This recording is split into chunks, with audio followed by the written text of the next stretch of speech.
여러분도 한번 보셨을 영화가 있는데 트루먼 쇼라는 그런 영화가 있습니다. 굉장히 유명한 영화인데 그 영화의 주인공은 트루먼 사람인데 이 사람은 그 쇼의 세트장에서 태어나서 자라고 또한 성인 돼서도 거기서 계속 살고 있는 그런 사람입니다. 그 쇼를 보기 위해서 전 세계에 있는 많은 신들이 그가 어떻게 사는지를 쇼를 통해서 쭉 지켜보고 있는데 막상 자신은 그걸 알지 못하고 있었습니다. 왜냐하면 제작진이 철저히 그것을 숨기고 있었기 때문이다. 그렇기 때문에 그가 생각했던 그런 사람들 다 가짜였습니다. 부모도 친부모가 아니라 배우였고 친구들도 배우였고 또한 자신의 아내마저도 아내 역할을 하고 있는 배우였습니다. 또한 그가 생각했던 그런 동네, 그런 직장, 그 모든 것을 다 세트장이었습니다. 참 그는 이것을 알지 못하고 있는데 영화를 진행하면서 이것을 깨닫게 되고 결국에는 그 세트장으로 나오는 쪽으로 영화가 흘러가는데 여러분 이 영화의 그런 주인공은 어떻게 할까요? 그가 반드시 알아야 될 사실이 무엇일까요? 아무리 숨기고 있지만 자신이 세트장에서 살고 있는 사람들이 있고 그 주위에 있는 모든 사람들이 가짜라는 거, 그것은 변하지 않는 그런 사실이기 때문에 그는 그것을 알아야 됩니다. 혼동이 서주지만 참 그가 받아들이는데 두 가지를 할 수 있습니다.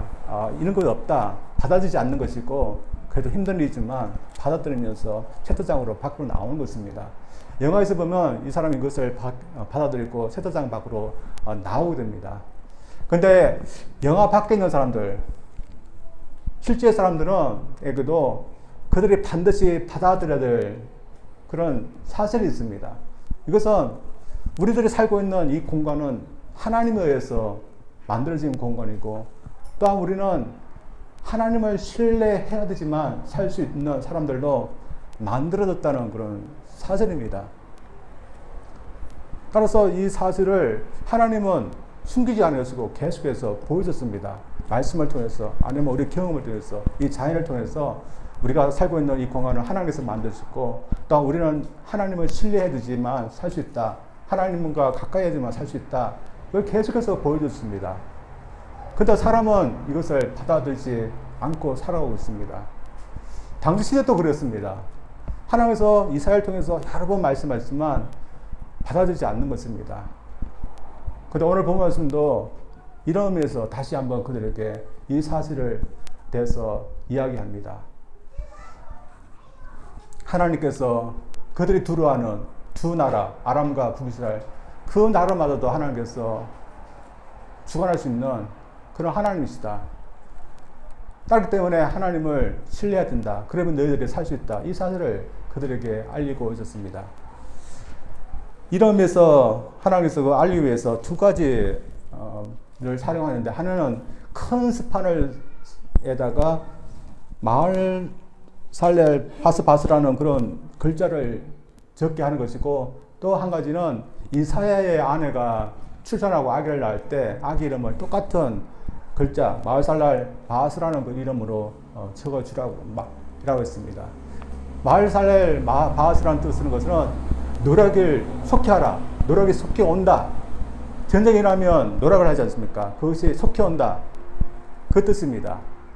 이 뜻은 적용되는 것은 하나님께서 그들이 두려워하는 두 나라 아수르 제국에서 패망당하고 곧 그것을 노력하는 일들이 속히 올 거다. 그것을 상기해주기 위해서 두 번 이렇게 한 겁니다. 우리 하나님은 선지자에 대해서도 너무 하시는 같은 면이 있습니다. 이사야의 그런 아들 이름을 마하살을 내서 누락이 올 거다, 누락이 속히 올 거다. 아이 이름을 이렇게 부릅니다. 그래서 아이 이름을 누락이 속히 올 거다, 그렇게 부르라 했습니다. 그만큼 하나님은 분명히 드러냈었는데, 그러나 이스라엘 사람들은 그것을 받아들이지 않고 하나님을 신뢰하지 않게 됩니다. 오늘날 또 그런 것 같습니다. 하나님을 믿지 않고 신뢰하지 않고 그렇게 살아갑니다. 따라서 이 이사야가 이런 속에서도 더 이상 어떻게 해야 될지 모르지만 그가 한 것을 저들이 보면서 우리도 어떻게 해야 되는지 한번 보기를 원합니다. 먼저 이사야처럼 사람들에게 하나님을 믿지 않으면 어떤 일이 일어나게 될 건지 경고의 메시지를 전해줘야 됩니다. 당시 사람들은 하나님을 믿지 않고 아수르만 계속 믿고 있기 때문에 하나님께서 이제는 경고의 메시지를 그들에게 합니다. 너희들이 하나님을 믿지 않으면 어떻게 될 건가? 참 경고하는 겁니다. 그들을 믿지 않으면 그들에게 큰 고통이 오고 또한 비극이 올 거다. 이렇게 말하고 있습니다.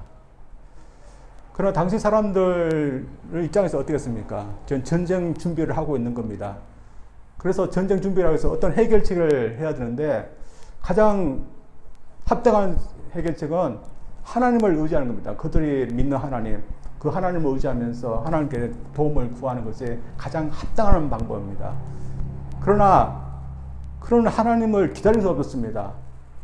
보이지 않는 하나님, 금방 응답하지 않는 하나님, 기다릴 수 없었습니다. 그래서 금방 그들이 무언가 할 수 있는 것을 사는데 그것은 아수르 제국에게 원조를 구하는 것입니다. 그러면 아수르가 금방 와서 그들을 도와줄 거라. 이게 가장 그들에게는 합당한 방법으로 보였습니다. 그래서 하나님께서 이스라엘을 통해서 말씀하셔도 듣지 않는 겁니다.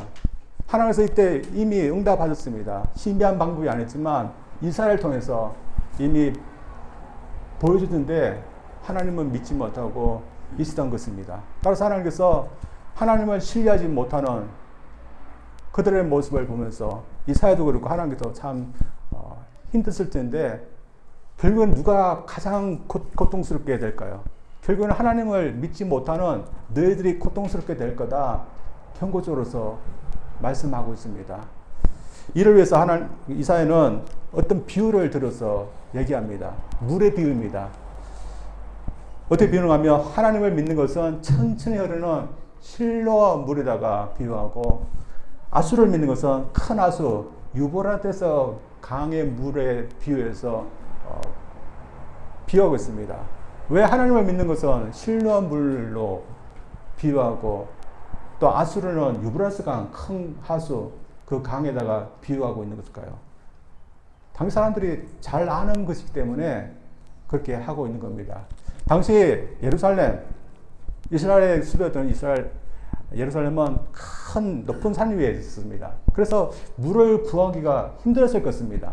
그러나 하나님의 은혜로 그 가까이에 기온 샘이라는 것이 있었습니다. 물이 항상 솟아나는 그런 샘이었는데 그 샘의 물을 끌어다가 예루살렘 사람들이 쓰고 있었습니다. 그 물주기가 수르와 물주기인데 이 실로와 시내가 통로기 때문에 그 시내가 크면 얼마나 크겠습니까? 아마도 생각에 아주 그 골짜기 같은 그런 시냇물 같은 그런 것이었을 수 있고 물의 흐름도 굉장히 천천히 느리게 흐르는 보기에는 아무도 아니는 그런 시내였을 것입니다. 그러나 이 실로 물 때문에 예루살렘 사람들이 그 가운데서 살고 있는 겁니다. 따라서 이 예루살렘 사람들에게는 이 실로 물은 그들의 생명수였습니다. 근데 이 생명수를 저들이 저버리고 보기에 좋은 큰 물을 갖고 있는 유브라테스 강을 연모하고 있는 겁니다. 저 강의 물주기를 끌어서 살면 우리가 잘 되겠다. 그래서 그 강 물주기를 끌어오게 됩니다. 그래서 끌어오기는 끌어왔습니다. 근데 이 강은 홍수를 일으키는 그런 물이었습니다. 그래서 오면서 그들이 두려워하는 두 나라의 그 나라의 전역을 쑥대밭으로 만들어 버렸습니다. 근데 그 강의 물주기가 거기서 멈춥니까? 그 물을 가지고 있던 유대 지역에도 넘어오게 됩니다. 그래서 모든 골짜기, 모든 언덕에 넘치게 됩니다. 그리고 그들의 목에까지 물이 차게 됐다. 생명수를 팔았는데 생명수가 아니라 그들을 죽이는 물을 그들이 끌고 온 겁니다.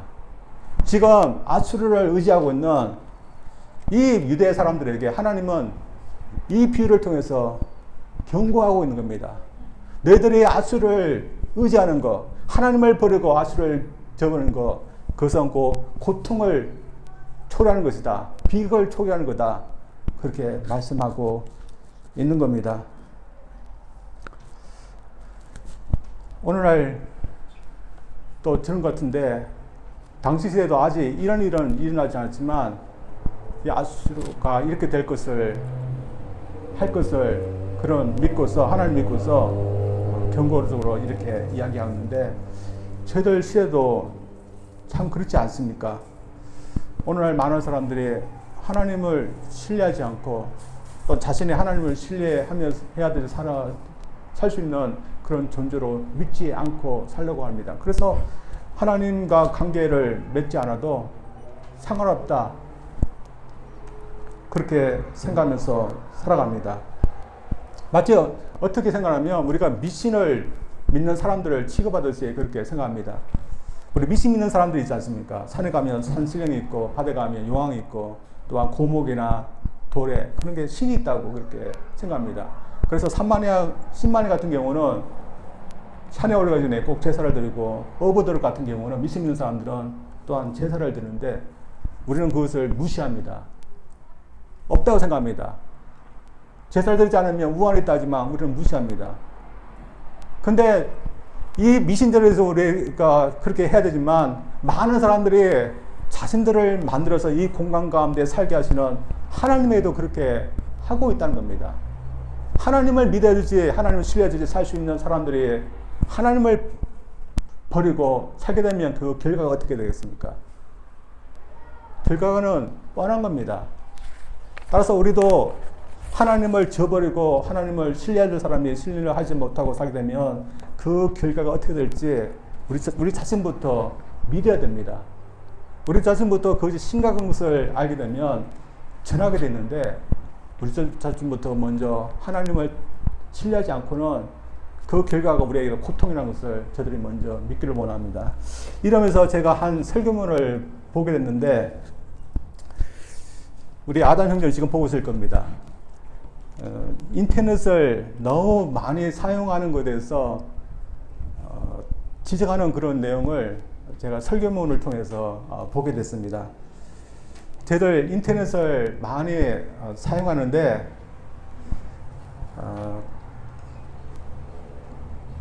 우리가 필요한 것 인터넷에 다 있지 않습니까? 우리가 공부하고 싶을 때 인터넷을 보면 공부할 수 있는 자료들이 많고, 우리가 결혼하고 싶을 때 어떻게 데이트해야 되는가, 그것도 인터넷 보면 찾아보면 있고, 또한 우리가 요리를 하고 싶을 때도 인터넷 찾아보면 찾을 수 있습니다. 심지어 우리가 신앙생활 할 때도 인터넷을 잘 찾아보면 좋은 설교도 있고, 또한 간증하는 것도 있고, 또한 인생의 그런 조명에 대해서 상담해주는 그런 것도 있습니다. 그래서 인터넷 보면 없는 것이 없을 정도로 모든 것이 다 있는 것 같습니다. 따라서 저희들이 무엇이 필요하다 그러면 저희들 사람을 찾는 것도 있지만, 오늘날은 인터넷을 더 많이 사용하고 그것을 의존하는 것 같습니다. 근데 이 설교는 보니까 우리 믿는 사람들이 하나님보다도 이 인터넷을 더 의존하기 쉽다는 것입니다. 그렇게 되면 저들도 하나님만을 신뢰해야 된다는 그런 마음을 우리가 지킬 수 없다는 것입니다. 사실 인터넷을 사용하는 것은 우리가 하나님을 신뢰하지 않아도 얼마든지 우리가 필요하면 우리 힘으로 할 수 있는 겁니다. 그러나 우리가 하나님을 신뢰하는 것은 우리가 하나님을 기다리는 것이고, 하나님의 때를 바라는 것이고, 또 하나님께서 우리에게 하신 대로 우리가 그대로 따라가겠다 하는 것 때문에, 우리가 하나님을 신뢰하기 위해서는 결국에는 우리가 무릎을 꿇어야 됩니다. 그리고 하나님의 말씀을 읽어야 됩니다. 그것이 하나님을 신뢰하는 겁니다. 따라서 우리가 손쉽게 우리가 할 수 있는, 하나님을 신뢰하지 않아도 우리가 얼마든지 체험받을 수 있는 그런 것보다도 하나님을 신뢰해야 되지, 우리가 체험받을 수 있는 것을 저들이 더 의지하기를 원합니다. 당시 시대 때 하나님을 신뢰하지 않아도 살 수 있다 생각하기 때문에 하나님을 배격했을 때 참 그에 따른 그것은 고통이었고 비극이었지. 저들도 하나님이 아니라 내가 스스로 할 수 있는 것이 있다 하면서 하나님을 신뢰하지 않고 내가 살 수 있다 말할 때 그것이 우리에게 참 고통임을 저들 먼저 알고 그것을 알지 못하는 사람들에게 하나님을 신뢰하지 못하면 그것이 우리에게 고통이고 비극이라는 것을 저들이 말해줄 수 있는, 그래서 그것을 알아서 하나님께 돌아올 수 있도록 우리가 할 수 있는 저들 얘기를 원합니다. 두 번째로 이사야서도 저희들도 바른 것에 살도록 더 힘써야 됩니다. 이사야는 어떻게 보면 왕과 백성들에게 바른 소리를 했습니다. 아수를 의지하는 사람들에게 아수를 의지하면 고통이다. 하나님을 의지하라. 계속해서 바른 소리를 했습니다. 근데 이 바른 소리가 당시 사람들은 듣기 싫은 소리였습니다. 기왕이면 당시 사람들은 우리가 선택한 친아수르 정책을 따라주고 좀 믿어줬으면 좋겠다 생각했을 때 이사야는 그렇게 하지 않았습니다. 반대의 그런 메시지를 계속해서 전했습니다. 따라서 이 이사야는 백성들로부터 국왕의 정책을 반대하는 그런 사람들로 비춰졌을 것입니다. 그래서 그가 선지자의 역할을 해서 하나님 말씀을 전하는 것이 참 힘들었을 것입니다. 그러나 그럼에도 그는 타협할 수 없었습니다. 왜냐하면 그가 믿기에 바른 것을 전해야 하기 때문에 그렇게 하지 못했습니다. 따라서 많은 사람들이 다 아수르 정책을 쓰겠지만 그래도 그는 무엇이 올바른가, 하나님의 올바른 것을 받아서 외치는데 먼저 힘썼고 또한 그의 삶을 통해서 그렇게 하였습니다. 그가 보기에 무엇이 바른 메시지야겠습니까? 그것은 우리 모든 사람은 그의 백성들은 하나님을 신뢰해야지 살 수 있다는 그런 존재라는 것을 계속해서 말하고 그것이 올바른 메시지라는 것을 그는 전했습니다. 이러면서 그는 11절, 15절까지 다음과 같은 메시지인데 제가 읽겠습니다. 여호와께서 강한 손으로 내게 알게 하시며 이 백성의 길로 행치 말 것을 내게 경성시켜 가라사대 이 백성이 맹약한 자가 있다 말하도 너희는 그 모든 따라 맹약한 자가 있다 하지 말며 그들이 두려운 것을 두려워하지 말며 놀라지 말고 만군의 여호와 그를 너희가 거룩하다 하고 그로 너희의 두려워하며 놀랄 자를 삼으라. 그가 거룩한 피할 곳이 되시라. 그러나 이스라엘 두 집에는 거치는 돌 걸리는 반석이 됐을 것이며 예루살렘 거민에는 함정 올무가 되시니 많은 사람이 그로 인하여 그칠 것이며 넘어질 것이며 부러질 것이며 걸릴 것이며 잡힐 것이니라. 이 말씀은 우리 인간이 어떤 존재로 만들어졌고 따라서 그 존재로 살지 못하면 하나님이 오히려 그들에게 걸린 돌, 그치는 돌, 그들로 넘어지지 않은 함정 올무가 되게 할 거다. 이런 말씀을 하고 있습니다. 이것은 우리 인간에만 그런 게 아니라 생물에도 마찬가지 같습니다. 생물에도 하나님께서 만들어진 의도가 있습니다. 그 의도대로 하지 못하면 그치게 되고 걸리고 또한 죽게 됩니다. 제 집에는 의왕이 있습니다. 의왕에는 물고기들이 많이 살고 있습니다. 평소에는 이 물고기들이 의왕에서 살고 있는데 가끔씩 제가 물을 가져줄 때면 나를 믿지 못하고 의왕에서 뛰쳐나오는 물고기들이 있습니다. 또 평소에도 물이 좀 더러워지거나 또한 답답하면 어떤 물고기는 뛰쳐나옵니다. 운이 좋아서 제 눈에 발각되어서 사는 그 물고기지만 운이 나쁜 물고기는 죽고 맙니다. 물고기가 물속에 살아야되는데 그것을 우리는 알고 있지만 어떤 물고기들은 모르는 것 같습니다. 그래서 물 밖으로 나가서 뛰어나오는 그런 물고기 있는데 우리는 그런 물고기에 대해서 뭐라 하지만 참 사람에 대해서는 그렇게 하지 못하는 것 같습니다. 우리 사람 중에도 어떤 사람이 있습니까? 우리가 하나님의 그런 가까이 하며 살아야 되고 또한 하나님의 의도로 사는 것이 우리의 존재의 목적이다. 그렇게 하면서 말해주는데 그것을 믿지 않으려는 그런 사람들이 있습니다. 그래서 하나님과 관계를 자꾸 끊으려고 하는 사람들이 있습니다. 그래서 하나님을 잊으려고 하고 하나님을 자기 삶에서 배제시키려 하는 사람이 있는데 하나님을 자신의 삶에서 배제시키고 잊어버린다면 하나님 어떻게 될까요? 없어지게 될까요?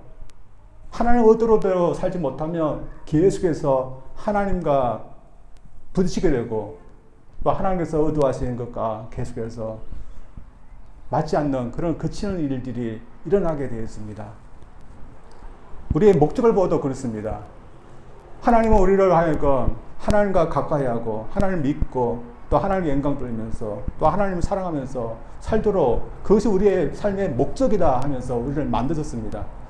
그러나 우리가 그 하나님을 배제해버리고 그 삶을 우리가 배제해본다면 남는 것은 무엇이겠습니까?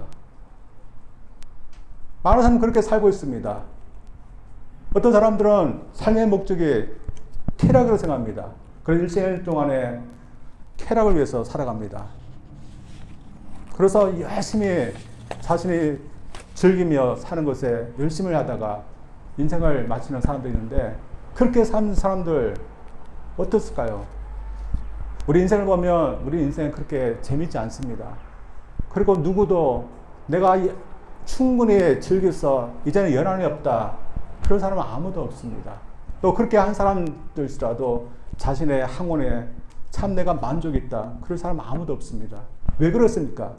하나님께서 우리를 만드신 목적은 우리가 이 세상에서 즐기고 쾌락을 누리는 그것에 있지 않게 우리를 만들기 때문에 우리가 그렇게 한다면 하나님의 그것의 의도에 부딪히기 때문에 그런 일이 일어난 것입니다.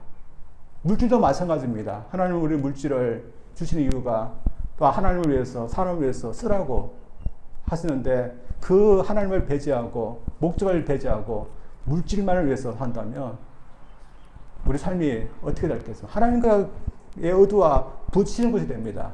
그래서 그 모든 것을 누리고 쓰고 있을지라도 마지막이 되면 참 마음에 공허함을 느끼게 됩니다. 채워지지 않는 뭔가를 느끼게 됩니다. 하나님은 우리가 피할 수 없는 분이다. 하나님께서 의도한 대로 우리가 그치면서 우리가 거슬러 올라가면 하나님은 계속해서 우리를 막는 자로 있을 겁니다.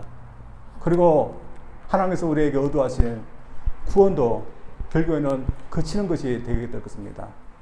하나님은 예수 그리스도를 통해서 우리를 구원하시려고 하시는데 하나님을 그런 의도를 배제하고 난다면 우리는 결국에는 무엇에 의해서 그치게 될까요? 결국에는 우리는 심판대 앞에 닥서게 될 겁니다. 참 하나님의 의도대로 살지 못하는 이 사람들 아무 희망이 없는 것 같이 보이지만 이 사회는 그 가운데서도 계속해서 바른 메시지를 전했습니다. 오늘도 이런 사람들 너무나 많이 있습니다. 자신의 삶이 하나님을 배제할 수 있고 살아갑니다. 저들 처음 우리가 알고 있는 분들한테 이런 말 하기가 참 힘듭니다. 그러나 우리가 하나님의 메시지를 받아서 전해야 될 사람들이라면 우리는 우리의 삶의 목적이 무엇이고 또 그렇게 되지 못하면 반드시 하나님에 의해서 넘어지는 일들이 일어나고 우리 삶이 공허해지고 만족을 누리지 못하는 삶으로 끝나게 될 거다. 우리는 이런 메시지를 전해야 될 줄 믿습니다. 또한 우리의 삶을 통해서도 또한 우리의 바른 것을 추구해야 될 줄 믿습니다. 이 사회는 모든 사람들이 다 불신의 세계로 가고 또 하나님의 징계가 이를 때 그는 자신의 제자들과 이렇게 하겠다 이렇게 말할 수 있는데 16절 17절 말씀입니다. 너는 증거의 말씀을 싸매며 율법을 나의 제자 중에 봉함하라. 이제 야곱집에 대하여 낯을 가리우시는 여호와를 나는 기다리며 바라보리라. 다 하나님을 배제하고 다른 것을 통해서 자신의 인생을 살려는 사람들 속에서 바른 말을 해주는 것도 힘들지만 또한 바른 인생을 살아내는 것은 더 힘든 겁니다. 그러나 이사야와 그의 제자들은 이 힘든 것을 선택했습니다. 저들도 그렇기를 하기를 원합니다. 그리고 그것은 저들이 하나님이 우리의 죄로 인해서 낯을 잠시 가리우고 또한 속히 응답하지 않을 때가 있지만 그래도 하나님을 잠잠히 기다리는 것이 하나님을 신뢰하는 것입니다. 오늘날 저희들 하나님을 신뢰하기 위해서 저들 얼마나 잠잠히 하나님 앞에 조용히 있은 적이 있습니까? 하나님의 응답하지 않을지라도 속 견딜지라도 하나님께서 하나님 때 하나님의 방법으로 우리를 인도하시겠지 하면서 우리 하나님을 믿고서 얼마나 끊임없이 하나님 앞에 기도한 적이 있습니까? 우리 하나님을 신뢰한다면 우리가 당장 응답하지 않더라도 우리 하나님 앞에 무릎을 꿇어야 될 줄 믿습니다. 참 기도하는 것이 이러면서 참 힘든 것 같습니다. 당장 하나님께서 뭐라고 응답하면 괜찮겠는데 아무리 기도해도 응답하지 않을 때가 참 힘든 것 같습니다. 또한 기도 연습을 하지 않은 사람은 우리가 5분밖에 기도하지 않은데 느끼기에는 한 50분 정도 한 것이 길게 느꼈습니다. 그래서 좀 하다가 바로 일어나게 되는데 우리가 하나님을 신뢰한다면 우리 하나님 믿고서 하나님이 우리에게 무슨 말씀을 하시는지 하나님 때가 뭔지 우리가 신뢰하면서 기도하기를 원합니다. 특별히 오늘날 하나님을 신뢰한다고 해서 하나님 말씀을 신뢰한다는 겁니다. 참 우리가 하나님 말씀을 신뢰하기 위해서는 결국에는 하나님 말씀을 읽어야 됩니다. 다른 사람들은 하나님 말씀 소용없다고 말하지만 이 말씀에 인생의 해답이 있음을 우리는 믿어야 됩니다. 우리의 인생의 해답이 있기 때문에 우리는 이 말씀을 신뢰하고 또한 이 말씀에 의해서 살아야 되는 것입니다. 그것이 하나님을 신뢰하는 것입니다. 여러분, 이 사회는 당시 사람들이 다 하나님을 불신할 때 그의 말씀, 율법의 말씀을 봉함해서 그의 제자들에게 두겠다 이런 말씀을 했습니다. 이 말씀이 뭘까요? 이 말씀을 숨기겠다 그런 말씀이 아니라 그래도 자신의 제자들에게 하나님의 말씀을 잘 가르쳐서 그들의 마음속에 포함할 수 있게 하겠다는 그런 의미도 담겨 있다 그렇게 학자들은 말하고 있습니다. 우리도 마찬가지 같습니다. 오늘 시대에 많은 사람들이 하나님 말씀을 신뢰하고 살고 있지만 우리들은 우리들의 자녀에게 또 우리 사랑하는 사람들에게 하나님 말씀을 신뢰할 수 있도록 우리가 계속해서 가르치고 그들 마음에 이 말씀이 포함될 수 있도록 우리가 그렇게 살아가기를 주님 이름으로 축원드립니다. 우리 기도하겠습니다. 하나님 아버지 감사합니다. 이사야 시대 때 참 하나님께서 여러 가지 모습을 통해서 하나님께서 역사하실 수 있음을 보여주지만 믿지 않았던 이스라엘 백성들 그 믿지 않은 것이 그들에게 큰 고통이고 큰 비극임을 이사야는 말하고 있습니다. 오늘날 하나님을 신뢰하지 못하고 살아가는 우리 인생 그것이 고통이고 비극임을 저희들이 먼저 알고 믿기를 원합니다. 그래서 저희들이 이런 고통과 비극에 빠지지 않도록 저희들이 먼저 하나님을 신뢰하기 위해서 노력하게 도와주시고 또한 그렇게 살고 있는 사람들을 볼 때마다 우리의 삶이 그런 비극과 고통으로 달려져 가지 않도록 우리가 말해줄 수 있는 저들 되기를 원합니다. 이사야처럼 불신의 시대 때 우리의 메시지를 통해서 우리의 삶을 통해서 올바른 것을 전하고 또한 행할 수 있는 저들 되게 하여 주시옵소서. 예수님 이름으로 기도합니다. 아멘.